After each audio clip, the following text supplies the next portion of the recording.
गांव किसान के सह प्रायोजक हैं agriculture insurance company of India limited. संपन्न भारत की पहचान, बीमित फसल, खुशहाल किसान।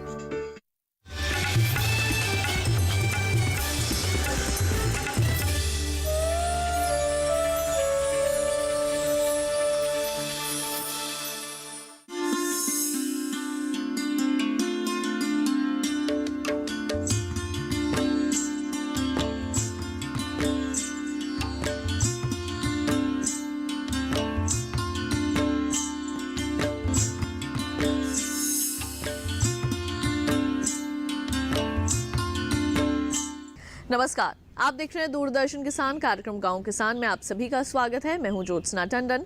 गांव किसान एक ऐसा कार्यक्रम है जिसमें हम आपको खेती किसानी और पशुपालन से जुड़ी जानकारियां देते हैं, साथ ही आपकी मुलाकात करवाते हैं एक ऐसे कामयाब किसान से जो कि दूसरे किसानों के लिए मिसाल बन चुके हैं। तो आइए अपने आज के गाँव किसान कार्यक्रम की शुरुआत करते हैं। आइए कार्यक्रम की शुरुआत करते हैं हमारे पहले सेगमेंट खेती किसानी से। किसान भाइयों बहनों, आपके हितों के लिए सरकार समय समय पर नई योजनाएं लेकर आती रहती है और हाल ही में कुछ कानून भी लागू किए गए हैं जिससे कि आपकी आमदनी में इजाफा किया जा सके। तो क्या है वे कृषि कानून, आइए उनको समझते हैं विस्तार से। कृषि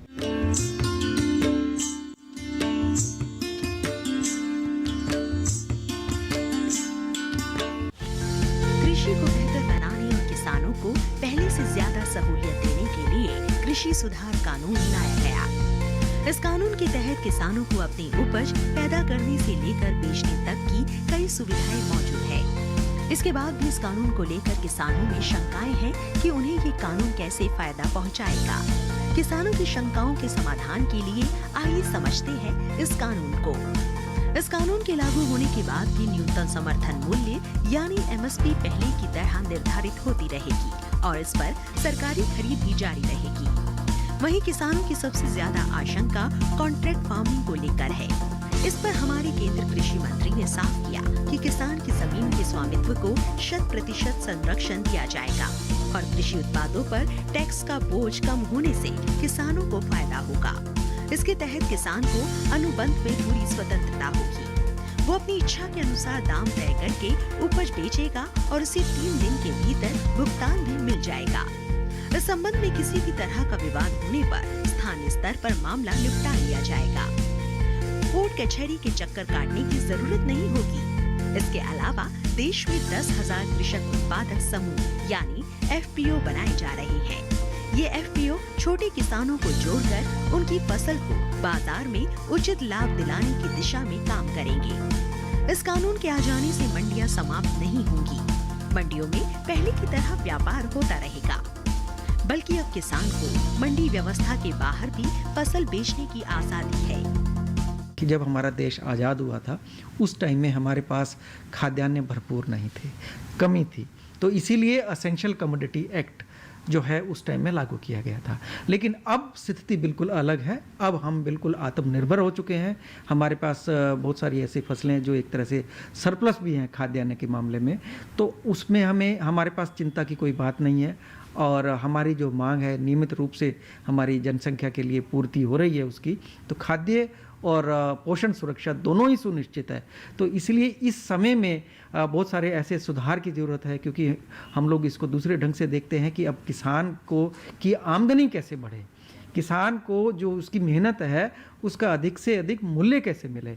तो ये जितने भी अधिनियम अभी निकल करके सामने आए हैं, तो उन अधिनियम का जो मुख्य उद्देश्य यही है कि किसान की आमदनी में कैसे बढ़ोतरी हो और किसान अपनी उपज अगर खुद पैदा करता है तो वो खुद ही अपना उसको मूल्य लगा करके बेचे कि भाई मैंने इतनी मेहनत की है, मैं तो इसको इसी दाम पर बेचूंगा।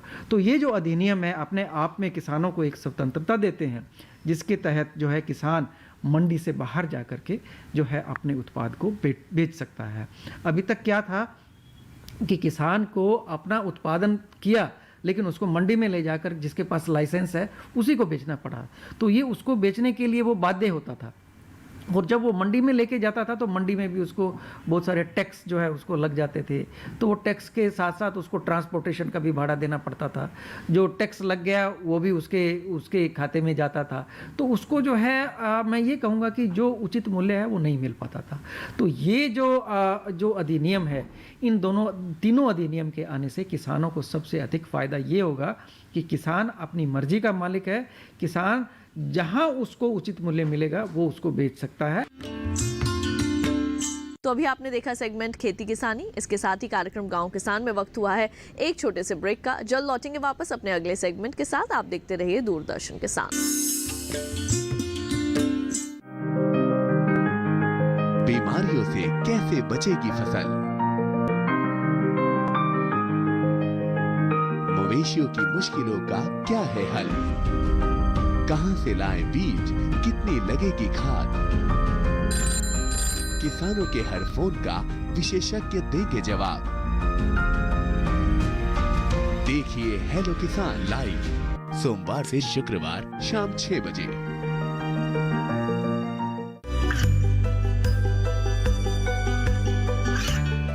गांवों और पिछड़े क्षेत्रों में सरकारी योजनाओं की जानकारी पहुंचा। देश में कौशल और क्षमता विकास कर ग्रामीणों को सामाजिक बदलाव और विकास से जोड़ने की दूरदर्शन किसान की पहल चौपाल चर्चा देखें सोमवार से शुक्रवार सुबह 9 बजे।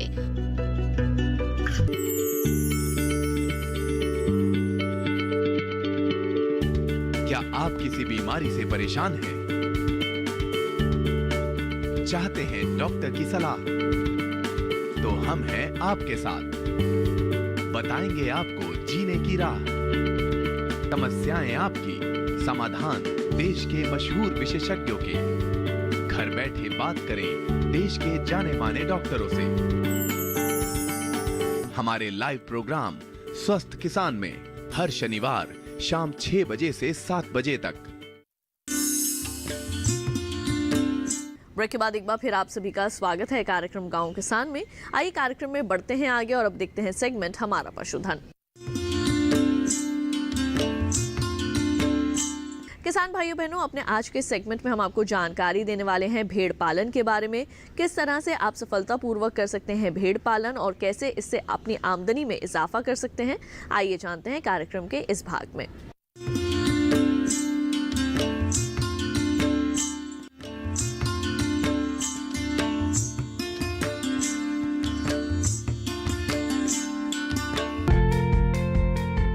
भेड़ पालन कम श्रम से अधिक मुनाफे का व्यवसाय है। इसमें कुछ विशेष खर्च की जरूरत नहीं होती है। इनको पालने के लिए महंगे आवास की जरूरत नहीं होती है। इनका खाद्य प्रबंधन भी सस्ता होता है। पहाड़ी इलाकों में इन्हें सिर्फ चराई पर ही पाला जा सकता है और सिर्फ चराई से इनसे मांस, दूध और ऊन पैदा किया जा सकता है। इसके अलावा भेड़ों के होंठों की बनावट कुछ इस तरह की होती है कि फसल कटाई के बाद बची गांठों को खाने में अनुकूल होते हैं। इस तरह ये फसल अवशेष को उत्पाद में बदलने की क्षमता रखती है। 20वीं पशुगणना के अनुसार हमारे देश में भेड़ों की संख्या 74.26 मिलियन है, जबकि 2012 की पशुगणना की रिपोर्ट के हिसाब से 2007 से 2012 के दौरान भेड़ों की संख्या में 9% की कमी हो गई थी। इस कमी का सबसे बड़ा कारण मांस के लिए भेड़ों का बढ़ता उपयोग था। वहीं इनकी प्रजनन क्षमता में भी कमी होती जा रही थी। इस बात से साफ जाहिर होता है कि किस तरह लोगों में भेड़ के मांस के लिए रुचि बढ़ रही है। ये रुचि ही भेड़ पालन में मुनाफा ला सकती है। लगभग हर तरह की जलवायु में भेड़ पालन किया जा सकता है। भारत में 30 से 40% भेड़ें शुष्क और अर्ध शुष्क क्षेत्रों में पाई जाती है। स्थान विशेष की जलवायु के हिसाब से भेड़ की नस्ल का चयन करना चाहिए, जैसे गद्दी, मुजफ्फरनगरी, जालौनी, गुरेज, पुंछी, करनाहा, बनपाला और कश्मीर मेरिनो भेड़ की किस्में देश के अलग अलग स्थानों में पाली जाती है। इनका आहार भी बहुत सरल होता है। भेड़ें ज्यादातर घास खाना पसंद करती है। घास की कई प्रजातियां हैं जो भेड़ों द्वारा पसंद की जाती है, लेकिन व्यावसायिक रूप से लाभ लेने के लिए भेड़ों को चराई के अलावा विशेष आहार दिया जाता है, जो उसकी आयु के हिसाब से होता है। मेमनों का आहार पैदा होने के 1 से 2 घंटे के अंदर मेमनों को खीस पिलाना सबसे जरूरी होता है, क्योंकि खीस में जीवाणु रोधक तत्व होते हैं जो मेमनों को बीमारी से बचाते हैं। पहले 3 दिन तक नवजात को दिन में 3 बार खीस दे। 2 सप्ताह तक मेमनों को 250 ग्राम प्रतिदिन दूध पिलाना चाहिए। 2 सप्ताह के बाद चारा व दाना देना शुरू कर देना चाहिए। दाना मिश्रण बनाने में मक्का के 30 भाग, गेहूं के चौकर के 27 भाग, मूंगफली की खल के 40 भाग व खनिज लवण के 3 भाग प्रयोग में ले सकते हैं। वहीं चारे में लूसन, बरसिम, लोबिया व पेड़ों के पत्ते दे सकते हैं। 3 महीने बाद मेमनों को पेट भर हरा चारा देना चाहिए। 1 वर्ष के मेमनों का आहार करीब 7 से 8 घंटे की चराई के साथ साथ 250 ग्राम दाना भी देना चाहिए।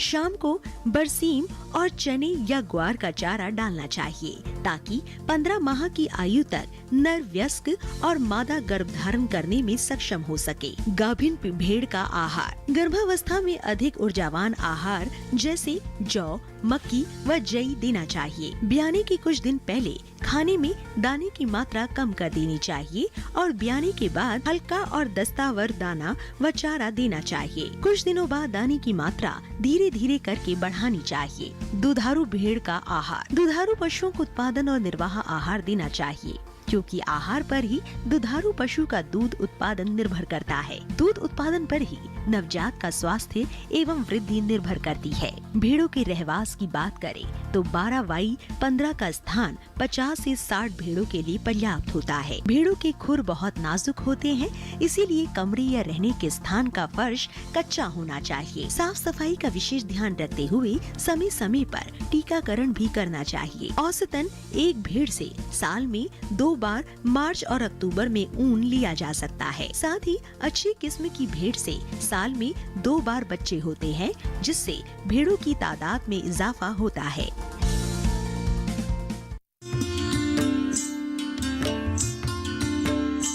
तो अभी आपने भेड़ पालन से संबंधित कुछ खास जानकारियां हासिल की। अब आइए एक नजर डाल लेते हैं इस माह के पशुपालक कैलेंडर पर। पशुपालक कैलेंडर नवंबर माह में ध्यान देने वाली बातें। इस माह में तापक्रम अचानक कम होने की स्थिति में पशुओं को सर्दी से बचाव के उपाय करें। रात में पशुओं को खुले में ना बांधें। मुंह पका खुरपका रोग, गलघोटू रोग या फटकिया रोग के टीके यदि अभी भी नहीं लगवाए हो तो कृपया समय रहते टीके लगवा लें। थनैला रोग से बचाव के उपाय करें। पशुओं को लवण मिश्रण निर्धारित मात्रा में दाने या पाटे में मिला कर दें। बरसीम व रिचका की बिजाई माह के मध्य तक अवश्य पूरी कर लें।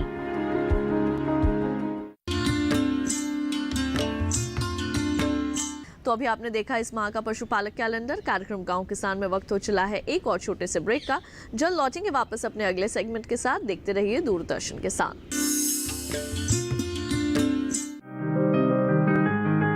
बीमारियों से कैसे बचेगी फसल, मवेशियों की मुश्किलों का क्या है हल, कहां से लाएं बीज, कितनी लगेगी खाद, किसानों के हर फोन का विशेषज्ञ देंगे जवाब। देखिए हेलो किसान लाइव सोमवार से शुक्रवार शाम 6 बजे।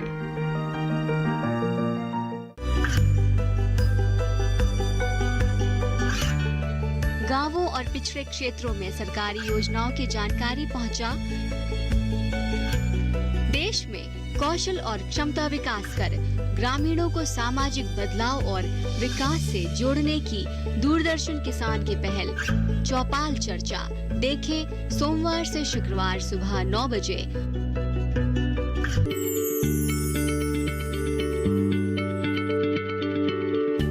क्या आप किसी बीमारी से परेशान हैं? चाहते हैं डॉक्टर की सलाह? तो हम हैं आपके साथ। बताएंगे आपको जीने की राह। समस्याएं आपकी, समाधान देश के मशहूर विशेषज्ञों के। घर बैठे बात करें देश के जाने माने डॉक्टरों से। हमारे लाइव प्रोग्राम स्वस्थ किसान में हर शनिवार शाम 6 बजे से 7 बजे तक। ब्रेक के बाद एक बार फिर आप सभी का स्वागत है कार्यक्रम गांव किसान में। आइए कार्यक्रम में बढ़ते हैं आगे और अब देखते हैं सेगमेंट कामयाब किसान की दास्तां। किसान भाइयों बहनों, आज हम आपकी मुलाकात करवाएंगे एक ऐसे सफल किसान से जिन्होंने दिन दुगनी रात चौगनी मेहनत करके आज ये मुकाम हासिल किया है और दूसरे किसानों के लिए मिसाल बने हैं। तो आइए देखते हैं उनकी सफलता की ये कहानी, उन्हीं की मुंह जुबानी। उत्तराखंड हरी भरी वादियों से ढका प्रदेश, जिसका अपना खूबसूरत इतिहास है। यहाँ की लगभग 90% जनसंख्या कृषि पर ही निर्भर है। यहाँ के ज्यादातर किसान पारंपरिक खेती करके अपने परिवार का भरण पोषण करते हैं। हालांकि कभी कभी उपज से सही उत्पादन मिलना मुश्किल होता है। ऐसे में किसान परिवार की जरूरतों को पूरा करने में असहाय हो जाते हैं। ऐसी ही समस्या का सामना कर रहे थे देहरादून के देवीपुर गांव के किसान संजय चमोली। संजय ने पारंपरिक खेती से हटकर खेती करने का विचार बनाया और इस कड़ी में मशरूम की खेती की शुरुआत की।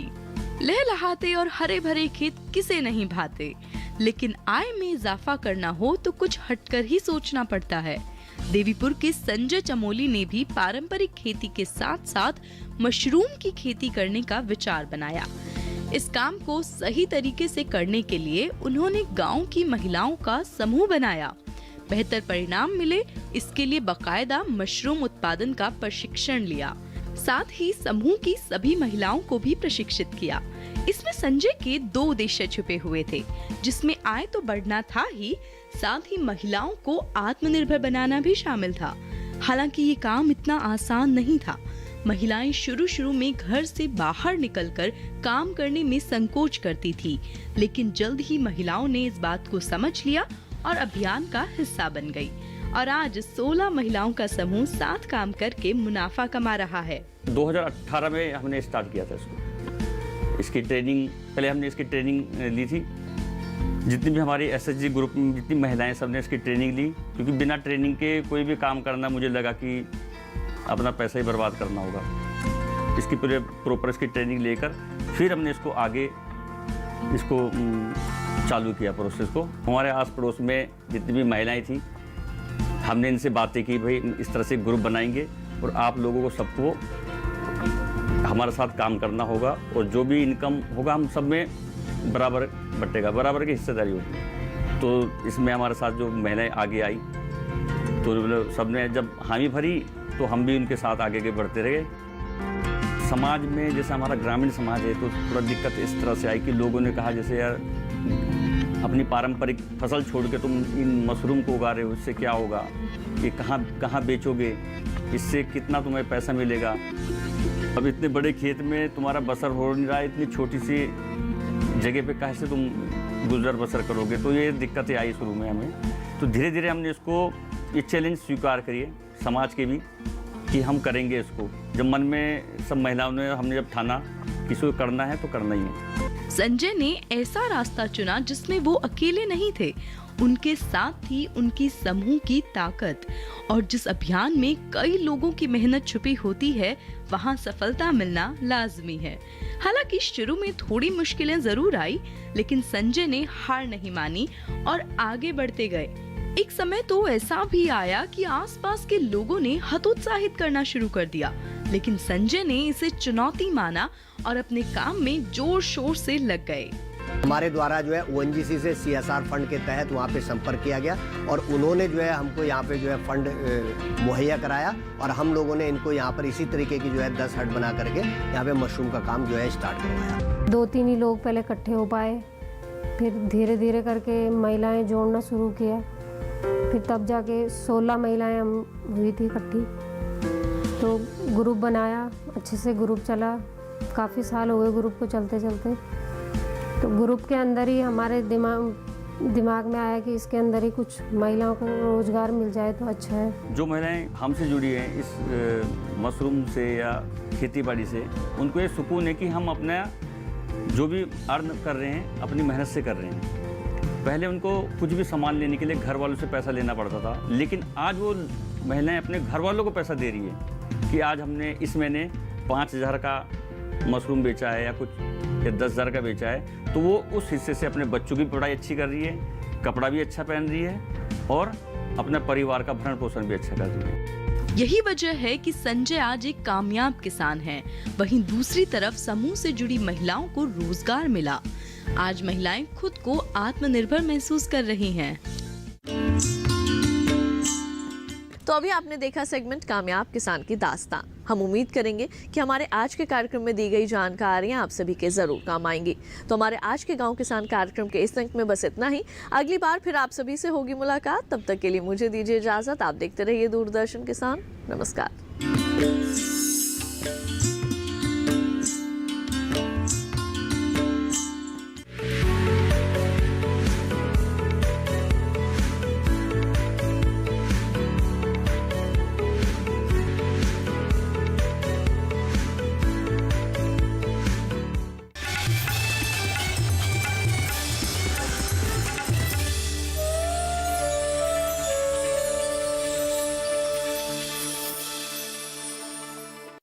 गांव किसान के सह प्रायोजक थे agriculture insurance company of India limited. संपन्न भारत की पहचान, बीमित फसल, खुशहाल किसान।